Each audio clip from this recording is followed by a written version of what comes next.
All right. Well, here with us is Mary Amy and Jessica Jones for our 100th episode. And hopefully Heidi Pop will join us here shortly. I think she's having trouble trying to get on or whatever. But anyways, I think today was going to have a fun chit chat to catch up with our previous guest and see what's going on in their life. If there's any new events, podcasts, or projects they're working on, we like to hear it. And we're just going to crack some jokes in between and talk about some other latest UFO news or stories. So yeah, Amy, I want you to tell us a little bit about what's going on in your life. How was your summer? What's new? Any new projects? I want to say thank you so much for inviting me here for the 100th episode. And I feel like I'm going to be a viewer because I can't wait to hear everything that Jessica has to say because she's been out in the woods and I want to hear all the stories myself. I've been doing my YouTube channel, which is Living in the Light, and I give I have topics and I give some lessons in psychic phenomenon with telepathy and working on your clairvoyance and your clairsenses.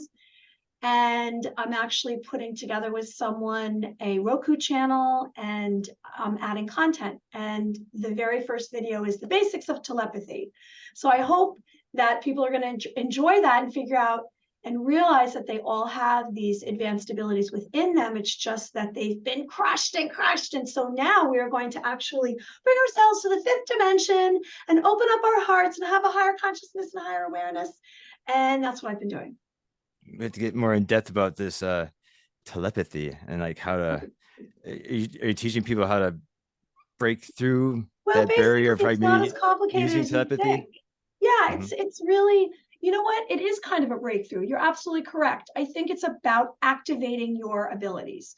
And everyone is 1,000,000% capable of mastering at least one of their clairsenses, possibly three, if not all of them. And it's just about practice, and you're doing exercises and you're stretching yourself and stretching your clairsenses because we haven't really been nurtured in this. We more like, go to the classroom, sit in a chair, learn this information and spit it back out. It's not about, unless you were from a family maybe that nurtured you when it came to your imagination, or you're a writer, you're in the dramatic field or an artist, you kind of compressed your brain. So all I'm doing is helping to show that you can activate it. Now it's baby steps. It doesn't come in 1 second, although there are those of us who are from maybe a family of gypsies or mediums or psychics or channelers or clairvoyants, and they have this natural ability that has been open all along. But everyone here, and I believe Jessica has already tapped into some of this because she does some remote viewing. I hope I'm not giving away a secret. And so that's just really what I'm here for, because I believe this is where the world is going. We're all going to be speaking telepathically, and and this is how we're going to communicate. It kind of reminds me of the movie Carrie.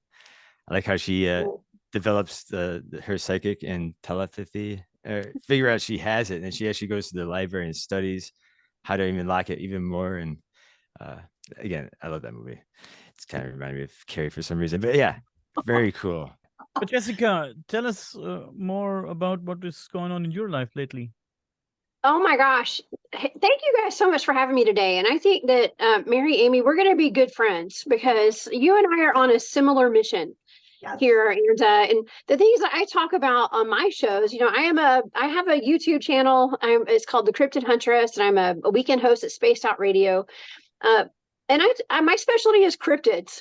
Okay, like Bigfoot and Dogman and any kind of monsters that lurk around in the woods or under the bed. Okay, that's my specialty.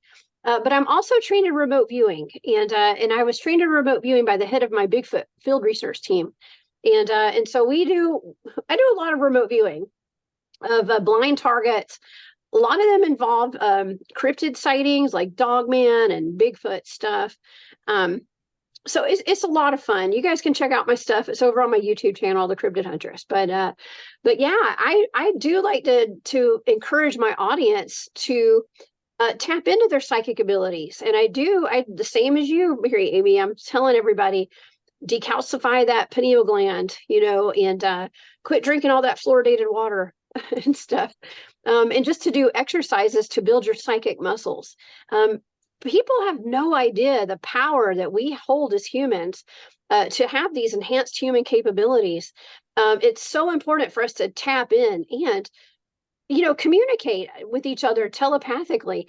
In that Carrie movie, by the way, Dustin, she's really tapping into her psychokinetic abilities, her PK. Okay. And we can all do that. Listen, when I was younger, I've watched objects levitating off the table right in front of me and just sitting in the air. Okay. I've watched it. Now, at the time I thought it was a ghost, but looking back on it, I think that was me doing that. Okay. I think it was me. But I don't know for positive. Okay. But we do have the ability to do stuff like that. And so I'm super excited to be here today, just talking to you guys about this stuff. I've mostly been just doing stuff out in the woods recently. I spoke at a Bigfoot festival last weekend. Like I said, my life revolves around Bigfoot for the most part. So, but yeah, I've been spending a lot of time out in the field with my teams. We work on a project called the Meadow Project. It's at an undisclosed location here in the South. And before we hit that live button today, I was telling you guys about the portal incident that we've had and we documented. We have a lot of high strangeness out there in the field that I'm going to say a lot of it can't really be explained, but we've documented a lot of stuff that a lot of people have not documented, as far as people turning into fireballs and shooting across the field and stuff. So I know it sounds weird, but there may be a documentary coming out this next year, where everybody will get to see a lot of our footage. So yeah, there's never a dull moment over here with the Cryptid Huntress and crew. So, oh yeah, definitely. Always busy. Interesting. So you're into Bigfoot a lot, and Mary Amy just told us before we hit the live button, that she's also interested in Bigfoot, and that she thinks that Bigfoot might be metaphysical species of alien, an extraterrestrial, and that's how he travels in and out.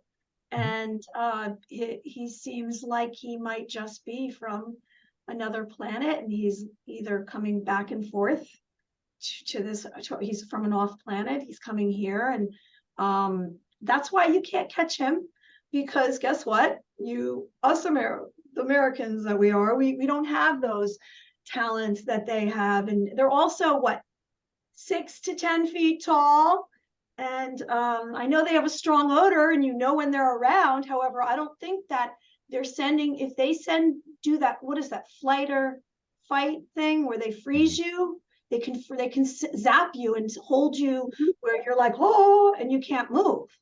Right? Infrasound. Yeah, infrasound, that kind of stuff. That does happen. I got zapped about 2 weeks ago out in the field. I did. Really? So what does that feel like? Is it like is it a numbing feeling, or is it just kind of you stop in your tracks, you just can't move, like almost like a fear type of? Yeah, kind of. Well, what happened to me was I didn't get scared or anything. We knew there was a Bigfoot there. We had just spotted one, and we had been watching it through our night vision and our FLIRs. As a matter of fact, I had my son with me for the first time at night, and was able to let him look through the night vision binoculars to see this Bigfoot that was sitting down and peeking out behind a tree at us. And as we were, the Bigfoot disappeared, and yes, they do disappear. I do believe that there could be some sort of interdimensional element to the Bigfoots. And I came out guns blazing when I went public with my research. I've always said, I think that there's an interdimensional supernatural element to Bigfoot. And I had been researching in the field for at least 10 years before I ever spoke publicly about it. So I've been doing this for a while. So I've had enough experience to know that I believe there's a supernatural element. Excuse me. Oh my gosh. And I want to refer to something. Oh, no worries. No worries. Goodness. Hang on there. Flashes. We're having seizures now. I want to. I'm so sorry. What the heck? I want to refer to something that Mary Amy said a few minutes ago, and I also like the idea that Bigfoot, if there is such a thing as Bigfoot, could be an interdimensional being or whatever, or an alien being.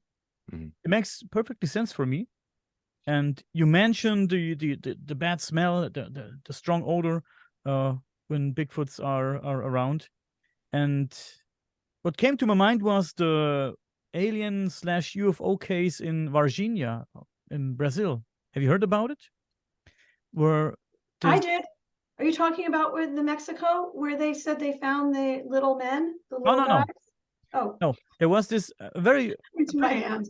a pretty well-known UFO case where a UFO crashed in Varginha in Brazil, and beings have been seen. There was these 3 girls who have seen one of these beings crouched down at a wall, and this being was obviously very frightened, and it stank, like very bad. It had a very bad stench to it, and this is what when they catched one of these things and brought it to the hospital, they had to close the hospital for I think 3 days because of the smell. Also of the smell, not only because of the smell, but there was another reason why they had to close this hospital for I think 2 or 3 days, because they couldn't get rid of the stench. And I think it could be a similarity. Very interesting. Yeah, and the fact that it smelled like burning tires, I heard. And the guy who actually physically touched this being died of this stench. He can get the stench off of him too. And he touched It it. could have been. Well, yeah, he carried this thing. Yeah, he But touched it. He said the skin, it felt like silicone or something like that. And right. And then the fact that these 3 girls saw this one crouching down by the wall, and it looked like it was asking for help. It was scared. The girls were actually petrified too, looking at this goddamn thing, and is it broad daylight, right? This is fucking like fuck. And it kind of makes you think too. Was it Las Vegas where they had that blue light come out and crash land in someone's backyard, and some Hispanic family called the police and said there's a huge fucking alien in the fucking backyard, and like again, they are here, they are appearing, and they just like the Bigfoot, they're just kind of like they can just disappear and reappear whenever they want, almost like that one case where this guy shot at a Bigfoot very up close and it turned into dust, like just kind of evaporated. It's just like, what the fuck? Well, I tend to think that they are able to access Earth's natural portals. Okay, and that's one theory. And I have done some remote viewing on this. I have been assigned blind remote viewing targets, especially by my buddy Barry Littleton. He sends me blind coordinates pretty often for the type of remote viewing that I do. And I do believe that cryptids and even humans are able to access these portals. And I do think that there is a correlation between like the solar flares and things that have to do with our sun's solar cycles and moon cycles and all this stuff. They're able to, a lot of them are like ancient beings, in my opinion. I think some of them could be extraterrestrial. Who's to say they're not entering these portals and going elsewhere, to other planets and stuff, other dimensions? We just really don't know. We really don't know. But also there's another theory that they have chlorophyll in their hair. As far as the Bigfoots go. And so they're able to, let's just say they can camouflage really well. I've had what I believe to be a cloaked Bigfoot that ran up behind me one night and knocked my legs out from underneath me. And it kept running. There was something there, but I couldn't see it. And I was out there Bigfooting. So I just assumed it could have been a cloaked juvenile Bigfoot or something. But we're just not sure, but they can disappear right before your eyes. And that includes their track lines when we're out there hunting the Bigfoots. And by hunting, I don't mean hurting them, but, searching for them. Sometimes their footprints, their track lines will just disappear as if they just vanished into thin air.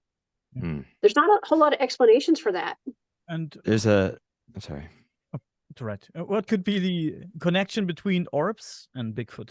Maybe Mary Amy, do you have knowledge about the Orbs? Yeah, I want to say something before we get into the Orbs. Everything that we're kind of compiling today is based on no proof. Yes, if you're there, you could see it. You've had these experiences, Jessica. But when it comes to anything in this real life phenomenon area, telepathy, psychic, clairsenses, psychic phenomenon, paranormal, the more that you open up and you say like, okay, anything's possible, I'm going to take away any doubt, then the more of this is going to come into your life. That's what I realized. And I just want to say that for the viewers. So if you're interested in this, if you're like, no, it's impossible, then guess what? You're not going to have these experiences. But the more that you're like, okay, I'm going to push away doubt. I don't have any proof. I have to trust my senses. You will have these experiences. I have had experiences with orbs, and it's funny because I put this backdrop behind me because the last time I shot with this, there was all these, not all of these, but there was, you could see when you played it back, the little white orbs. I'll be curious to see. I've heard from some investigators, they've gone out into the forests or the woods, and they've been present with a Bigfoot, a Sasquatch, and they have had an experience with white orbs. I don't know if they are capsules of a spaceship or they are angelic ethereal beings. Like, I don't know. I mean, I think there's some kind of connection because there seems to be some kind of, from time to time, these white orbs. Have you had that experience, Jessica? Have you seen any of these white orbs? I mean, that's the one constant that we have out in the field is we always see orbs. And we have such a variety of orbs that we've experienced, from transparent, translucent orbs that just float around and come, float into our tents while we're out in the woods sleeping, and they just check us out, to orbs with faces in them that we've captured on our game cams and our night vision cameras that we put around the camp at night. I mean, we've also had orbs that are different colors and things that will form into shapes like triangular formations and chase us out of the woods. Like, we've had instances where my teammates were chased out of the woods by a bunch of orbs that formed into a triangle in the woods. We have all sorts of different types of orbs, like I said. And the last time I experienced an orb was not that long ago. I was out in the field, and we were surrounded by Sasquatch, and we could feel it. We knew they were there. And I guess it was the last 2 times I was out there, actually, at this one particular location in North Georgia. One of the guys that was out there with me, he and I both were seeing orange orbs in the tree line. So we saw these orange orbs, and I saw one shoot through the trees. And right as the color in it disappeared, I heard a hoof, like a growl and a huff all at the same time, right after I saw the orb shoot through the tree. And so right where that orb was, there was the huff. So of course I had to make sure there wasn't a bear in the woods. We turned the flashlights on and we looked, and there was no bear there. We assumed that was a Bigfoot, but the question is, what was that orb? Now, is that some sort of like non-corporeal form that this thing has taken and then it turns into a Bigfoot? Or is that the Bigfoot coming out of a portal? I mean, I don't know, but it happened. And so I don't have the answers, but I have the experience that I can talk about. Do you think that the different colors of these orbs has a meaning? I do. A lot of times, I don't know what that meaning is, but a lot of times when we're having Bigfoot experiences, we'll see like an orange or a brown orb. But most of the time, the orbs are white, bluish colored. It just depends. I mean, I've seen orbs. I have one of my good friends has a video that he has not released to the public. The person who gave him this video was with MUFON, and she's since passed away. And she was determined not to release this because people would get mad at her. But this was a video. I'm trying to get this guy to release this on my show. Okay. But it was somebody's backyard, and it was like a CCTV camera.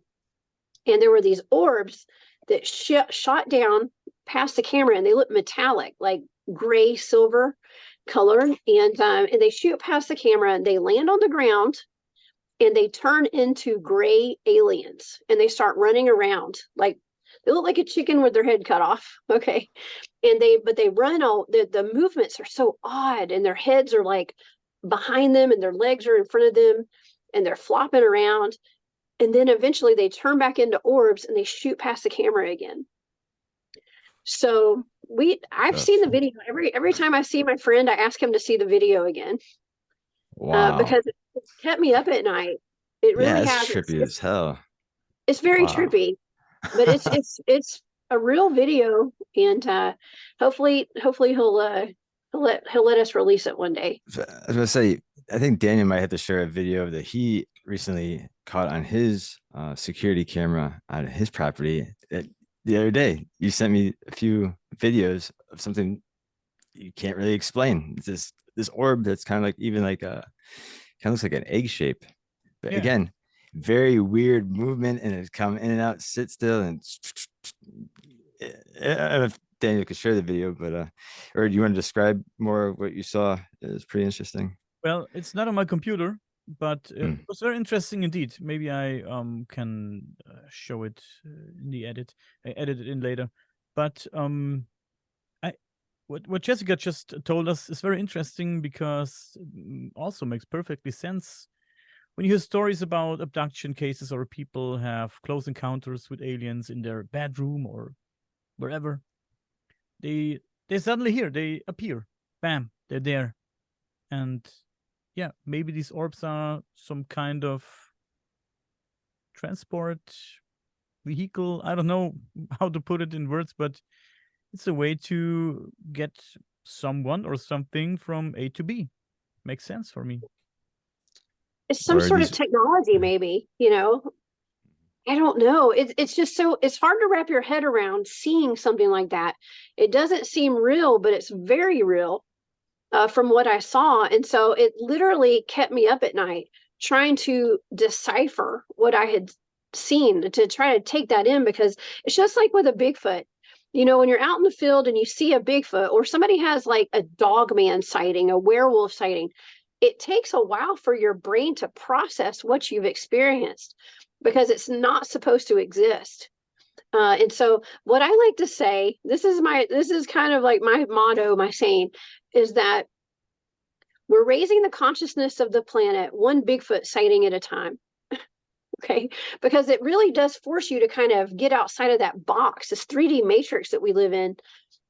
When you experience something like a Bigfoot sighting, when you see something that's not supposed to exist, and it's so hard to wrap your head around it, it's kind of forcing your consciousness up a level or two. Personally, that's what I think. Sure. I believe any Yeah. of these experiences. I believe any of these experiences that we have when it comes to the paranormal, or if it's orbs, or if it's Bigfoot, or UFOs, UAPs, you have to trust yourself and trust your senses, because it's not just what you're seeing with your eyes. These experiences and encounters, you feel different. It brings some kind of weird physical energy that you're not accustomed to.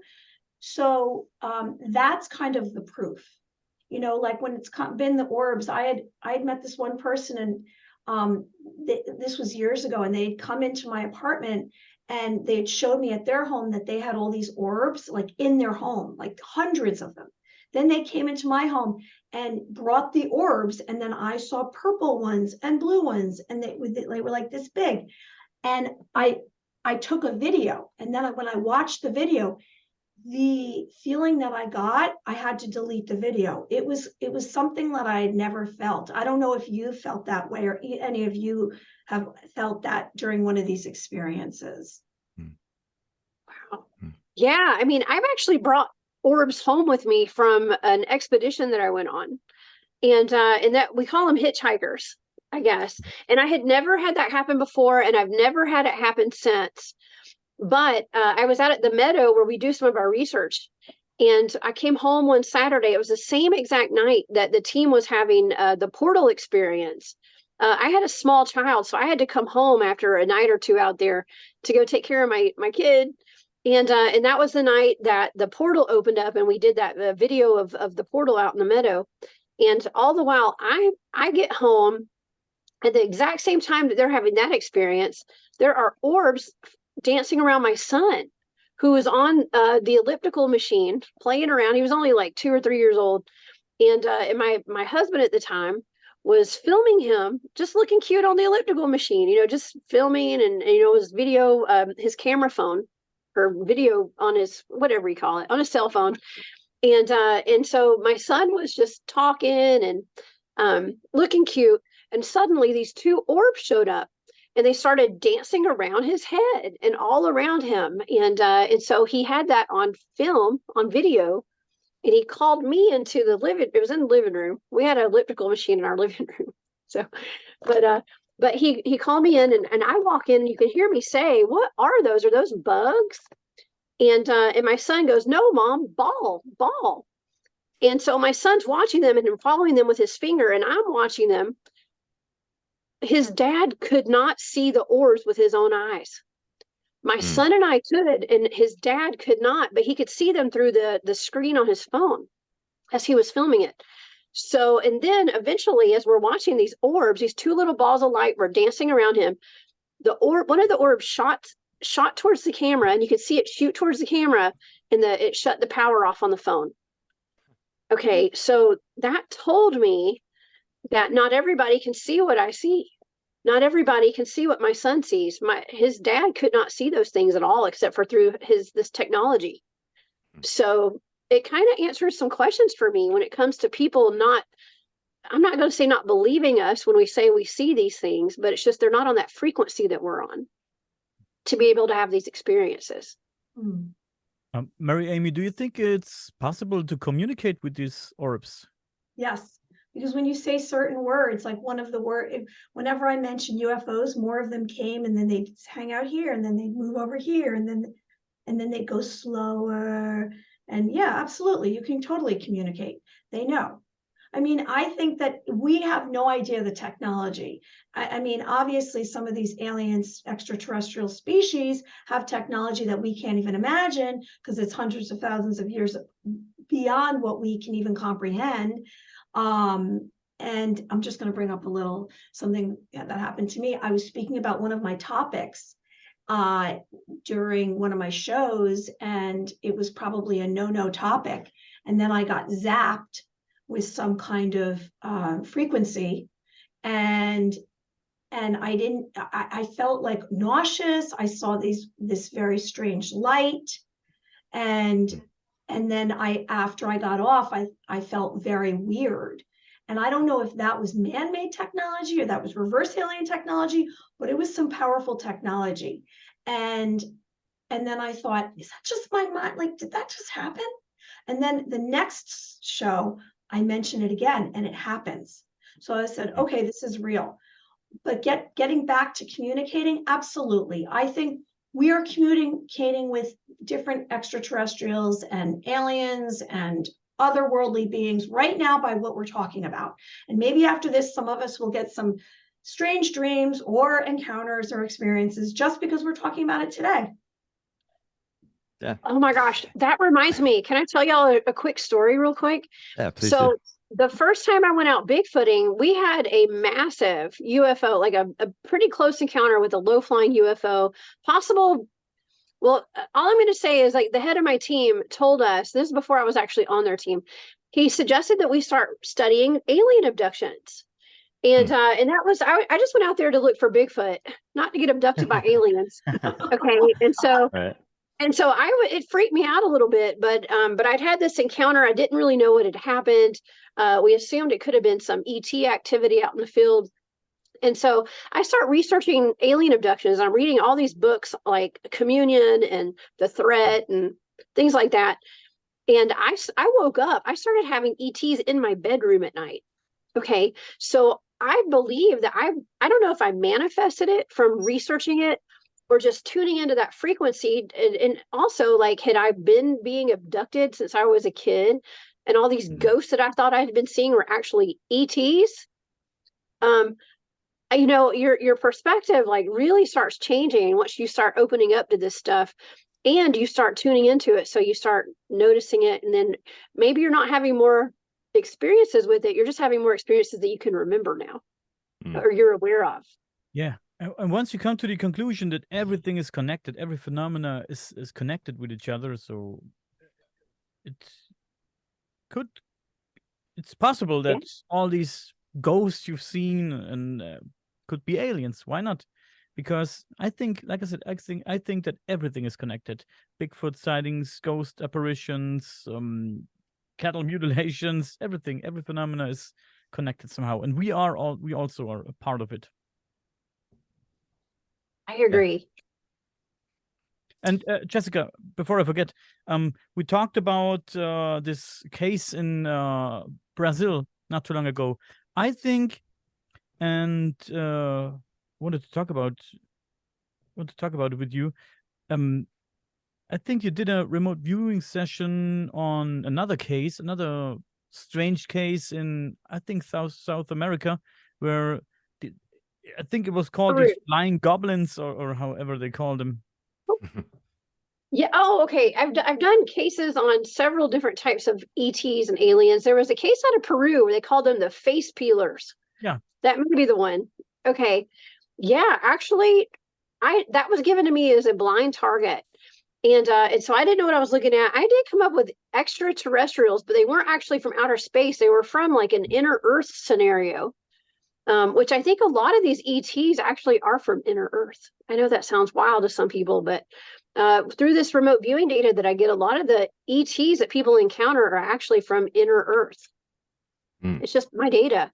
So, but yeah, they were absolutely, they eat humans. These particular ones did. And so that was a very odd case. That was out of Brazil. That was recent. Not Brazil, Peru. That was out of Peru. Pretty recent case where people were, I don't know, I guess like a village. I guess some aliens have been attacking a village in Peru. So God. Yeah, they were peeling the skin off people's faces. I know that sounds horrible. But they're called the face peelers. Face peelers. There was the report about a young girl, I think she was only 15 or 16 years old, who got, most of her face. Jesus Christ. Well, and they were trying to, what I found in the data was that it was almost like there was an active cover up. It was like the aliens were allowed to go out and eat people. It was almost like they were instructed to like go do it for public consumption. I know that sounds terrible, but this is what we discussed on my show. But some people were claiming that it was, I think it was like cartels were out there with hoverboards. Okay, so like they had men with like jetpacks on and hoverboards or something that were attacking the village. Okay, so that and this girl was holding up a phone that looked like a man that had a jetpack on. So the whole thing was like, oh no, it's jetpacks, it's people in jetpacks. It's humans, but actually I don't think it was jetpacks at all. I think it was actual aliens. So well, yeah. In the picture it looks like a jetpack, to be honest, but how could you fly such a jetpack in the woods? I think it's that picture was actually somebody tracked that picture down. That was a picture taken somewhere else. And so what the story goes, like what people were saying is that girl holding up the picture, it was like somebody took a screenshot of another picture from another location that they found online. And so she was holding it up like that was evidence, like, oh, these men are in jetpacks, we took this. But actually that picture was tracked down. They could find the source of it, and it wasn't in Peru. Yeah. So the famous jetpack picture is fake. Yeah. Yeah. Okay. I mean, it was a real picture of a man in a jetpack, but it wasn't from that location, from what I was told. I'm really into remote viewing. I like the topic remote viewing, and I like that it's somewhat similar to telepathy, as Mary Amy is into. Are the way you get into telepathy and remote viewing, is it similar, Mary Amy, maybe? I believe it's basically you can start by basically you're tuning into your senses. That's where it's not out here, it's all here. So you basically are tuning in to each of your senses, whether it's your heart, your clairsustenance, your clairaudience, your hearing, your clairvoyance, your seeing, maybe your claircognizance, your sense of feeling, your smell, your taste. And basically you're becoming more and more aware of you, and you're accepting you're trusting your emotions, your feelings, and you start there, and then you go inward. And I mean, I guess you're actually putting yourself in a little bit of a trance, that you are connecting beyond this world that we're in through your frequency. And as you raise your frequency, which you open up more and more and more, and you stretch yourself more and more and more, you will be able to maybe become a remote viewer, maybe become a channeler. You are definitely capable like I said early on, of mastering at least one of the clear senses. So yes, remote viewing is something that can be taught. I know they taught that in the military. I know they've taught a lot of the military that went overseas for targets to be able to see the target and choose to shoot at it through remote viewing. I know that. I know that remote viewing can just simply be tuning in and having a location. I mean, this is just my experience. I know that Jessica is more advanced at this. You can remote view and do any of these abilities without even realizing it. As soon as you start stretching yourself, maybe you're standing next to somebody and all of a sudden you have a taste in your mouth and it's like cinnamon because they're sister or brother, or they're thinking of cinnamon. You become more and more aware, and your abilities start to extend beyond anything you can imagine. You might be able to predict through a hunch of something that's going to happen today or tomorrow, or start to have premonition dreams or have visions. But it is all connected, and you just become more and more open. Interesting. Jessica, what's your thoughts? Yeah. Absolutely. I mean, well, the type of remote viewing I do is actually the military type of remote viewing. And I was taught by people who are well versed in it, let's just say. And so I've gone through years and years of training in that. And so, yeah, to me, it's like, so remote viewing to me is like a scientific way of harnessing your psychic abilities, if that makes sense. And so, yeah, I mean, there's different modes of remote viewing. You know, I usually do coordinate remote viewing where I'm given just a set of numbers, and it's just a set of well, we call them coordinates, but they're really just random numbers that are assigned to a target. And I don't know what that target is. I just have these numbers, and I sit down, and there's a process that I go through. And if it's just CRV or coordinate remote viewing, I'll just sit down with a pen and some paper, some blank sheets of printer paper, and I write out my charts, and then I just write the numbers down, and I do some automatic writing, and all my aperture opens up, and all this information floods in. And so anybody who claims that they don't have an ounce of psychic ability in their body can learn how to remote view, because we're all psychic, honestly, and it is just using our psychic muscles and stuff.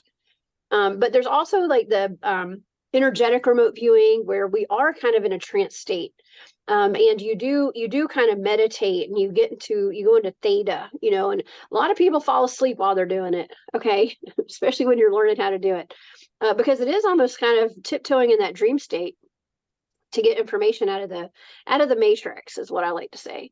But yeah, there's different types of remote viewing, and a lot of people remote view, not the type of remote viewing that I do.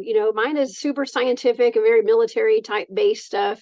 But there's also remote viewing where you're just kind of like astral traveling and stuff too, and just picking up on things. And some of the ways that we were taught remote viewing and some of the exercises that we do are just noticing energy shifts. This is stuff that anybody can learn, and anybody can harness and practice. And it's just feeling people's energy, people that you meet, like what kind of mood is your partner in right now, or even your dog or your cat. Feel the energy shifts in the room. When you walk from the kitchen to the dining room, was there an energy shift? Notice the differences. We even use things like dowsing rods sometimes, and that's just a tool to measure energy changes and things like that. We did exercises when we were learning remote viewing on people's energy projections. And so we would partner up, and we would, one person would hold the dowsing rods, and the other person would project being angry at the other person. And as you walk towards them, your dowsing rods are going to start moving with the energy. Like if somebody's happy, it's going to be different, because it shows you how your energy really affects the entire environment everywhere you go. Human beings are like tuning forks. Okay. And so, and especially those of us that really can project our energy, we got to be careful what we do. And that's why people are like, raise your vibe, get high vibe, join the high vibe tribe, because when you're exuding like a good high energy and a good frequency, it affects everybody around you positively. But when you're in like a low vibe and, being like an energy vampire to other people, and there's a lot of people like that in this world. There's also a lot of high vibe people too.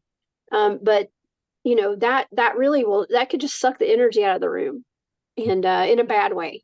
So I'm very mindful of how my energy is and how it affects other people. And I do that from learning remote viewing. I became aware of it. Have you ever done a viewing session on, let's say, something out of space? Oh, all the time. Yes. Yeah. I mean, I've been given the targets of like the TRAPPIST-1 star system. I was given the remote viewing target of Earth's natural weaponized portals. Okay. And I ended up on the sun. I was actually being sucked through a wormhole as I was remote viewing, and I came out in the sun. And that was my part of my data, which is really interesting because I apparently the sun is a portal. And these are blind targets. I don't know what they are. I'm just given a set of numbers. So, but I've also remote viewed. I remote viewed the moon, which is a really big no-no. And I actually got my very first proverbial knock at my door, and I was told to keep my mouth shut about that one. And that's the only time I've ever been contacted and told, "Hey, you better keep your mouth shut, or else." And I don't know what the or else is.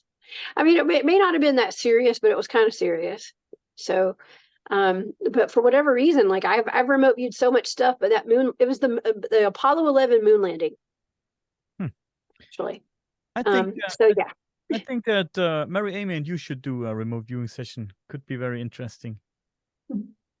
Yeah, I mean, it's interesting what you're saying, because when you're saying the scientific, I guess I'm much more I'm much more broad playing it, where I give a suggestion and then I can see, because I receive a visual, an image, a sound, and it's about how I've learned through the years how to interpret things better or more improved. And I would like to actually try doing some exercises with Jessica, although I have to tell you, I'm not sensing that Jessica has much of fear of anything at this point. She's seen and done just about anything through her remote viewing, and she's open to it. She's like, I'm going to make it through whatever it is. No problem. Absolutely. You're good. You can pick it up on my energy very well. Yeah, yes. no, I get you, Jessica. I get you. No, totally. It's all good. Like I get, it's funny because we kind of get to the same outcome, but we do it strategically a different way. And it's just, and either way, it's amazing. Like you're amazing at what you do. I'm very excited to watch your channel, actually. Oh, thank you. Thank you. I'm all right. I don't claim to be an expert in any of this stuff or whatever. I just enjoy doing it. Like I love doing this stuff. I love remote viewing. Remote viewing is like my favorite hobby in the whole world. And my entire team is trained in remote viewing, but like none of them remote view as much as I do. Like they've learned it and they're like, okay, that's cool. We'll do it. And we do it as a team when we're, about to go out on location to do certain investigations and stuff sometimes, but I really ran with it because I love it. I also like to watch your channel all the time because you're very enthusiastic. It's a lot of fun watching your channel. Yeah, thank you. Oh my gosh, thank you. I guess you can tell I love it. I love what I do. Yeah. You're an expert. Yeah. Well, the fact that the fact that you like to go out in the field too. It's not just someone behind a computer doing research. But yeah, totally. Again, awesome. Thank you. Thank you. Did we talk about the cube on the record yet? But that you recorded a cube on the heat sensor camera. Can you tell me more about the location and what you were doing there in the first place? And yes, well, I did touch on it a while ago because I did mention that my team did encounter what we consider to be a portal. And that's something that that's part of my team, Anomalous Studies and Observation Group. The head of that team is Trey Hudson. He wrote a book called The Meadow Project, Explorations into the South Skinwalker Ranch. And so we researched this area. It's called The Meadow at an undisclosed location here in the South. And it rivals that of Skinwalker Ranch, all the activity that we have out there. But one evening, and this is the evening that my son was having the orbs all around him. I had been out with the team that week, and I went home that day to go be with my kid. And the team had, I missed the portal personally. Okay, but the rest of the team was out there. But we start off as a big team. We usually disperse into smaller teams at night. And we went out to the meadow, and what will happen is the teams will divide up, and they'll be strategically placed all around the meadow, kind of in the tree lines and the back side of the meadow and the front, and where you first walk in. And they'll just sit there and we just go observe. Okay, we're not out there like provoking any kind of activity. We're just observing. And that particular night, team one, we'll just call them team one. It was two guys, and it was David and Terry and Kristen. Okay, a three-man team. And they're sitting there looking in the meadow, and they have their night vision, their FLIRs, just kind of observing, listening, feeling any kind of energy changes and stuff like that. And David noticed through his FLIR, which is kind of like night vision, I guess, for people who aren't familiar with what the FLIR is. But he noticed that a square, like a cube, had kind of like shown up in the open meadow. And this is just like an open grassy area, a couple of acres, I guess, about an acre wide on this particular side. And there's a tree line all around it, deep woods all around it. And this cube shows up, and he could only see it through his FLIR device. And so he passed his camera over to Terry and was like, "Hey, do you see what I'm seeing? Do you see anything weird?" And Terry was like, "Whoa, there's a big old square right there." And so they radioed over to another team that was across the way that was a little bit closer to it. They radioed over to those guys, or three of those guys. Two of them approached the cube. Kristen turned on her video device. So she had a FLIR with a recording device. So she was recording all of this. And the two men, you can see them in the video, their heat signatures walking up to where this cube is, but they couldn't see it with their naked eyes. But they got up to it, and as they got closer, their heat signatures completely disappeared. That is impossible, y'all. Okay, like your heat signature should not disappear unless you go behind a tree or something blocks the view. Your heat signature should not disappear. So it disappeared. Both of them claimed, they said that it was like walking into a black velvet curtain. The temperature changed, the vegetation on the ground changed, the stars disappeared, and they stayed in there for about a minute or a little bit over a minute, and they decided something was just off. So they kind of backed out, but they honestly didn't know they were backing out of anything. But they knew that something was off. They're both trained in remote viewing, just like myself. Both of them are retired military and trained in, they're remote viewers. Okay, so they know about energy shifts and stuff. And so they walked out of it, their heat signatures reappeared.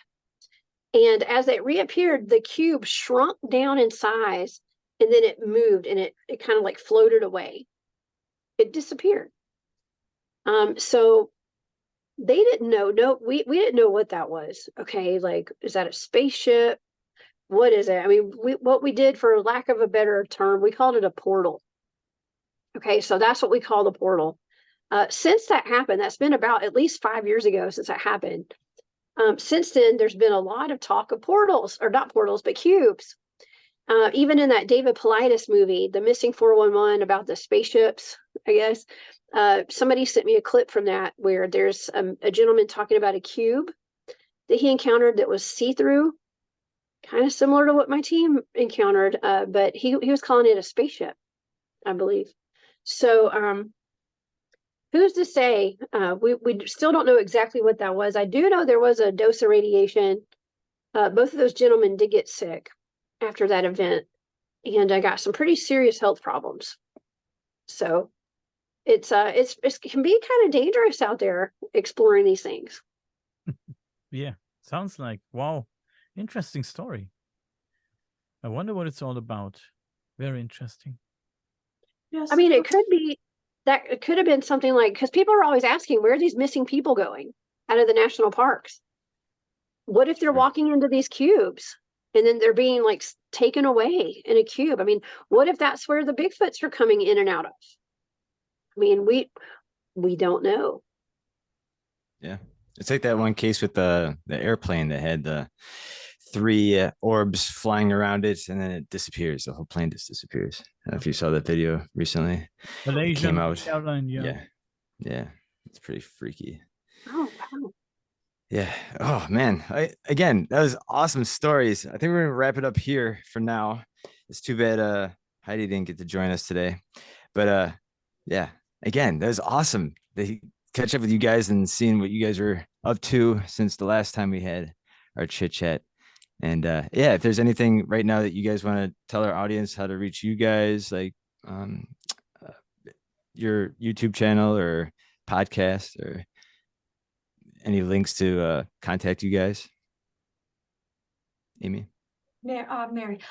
Yeah, you can find me on YouTube. It's under Mary Amy, A Living in the Light. Just put in Mary Amy, and you can find, I have a few books online on Amazon. I have Earthly and the Gemstones, which is a children's book, and I have My Dream Journal, a personal diary of messages, signs, and symbols, and you can fill in entries. So you put a description, the date, and the time, and you keep track of your dreams, because I know that's the way to your synchronicity and finding out your inner life, and it will help guide you.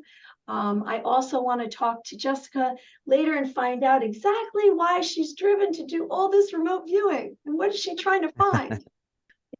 Oh my gosh, I'm trying to unravel all these mysteries of the world. Okay, I mean, I don't want to wait till I'm dead to find out all the answers. Okay, so I'm kind of cheating. Okay, finding out some answers to this stuff. But yeah, well, I can be found on my YouTube channel or my website. Actually, go to my website, y'all. It's the cryptidhuntress.com. And all of my YouTube links, my social media links are there. All of my shows are posted on my website. Any events that I'm going to be speaking at, they're all there on the website. And I also have a shop there. I actually do like tarot card, oracle card readings and stuff. And you can book one of those with me there. And I have a shop. It's called War Woman Goods. I sell like old Native American jewelry and stuff. So all that's on my website. Y'all can go find me there, and please subscribe to my YouTube channel. That's the Cryptid Huntress over on YouTube. Oh, and also I can't forget, I'm a weekend host at Spaced Out Radio. So y'all can find me there on the weekends every Saturday and Sunday night. And you can find that on YouTube. Just look for Spaced Out Radio.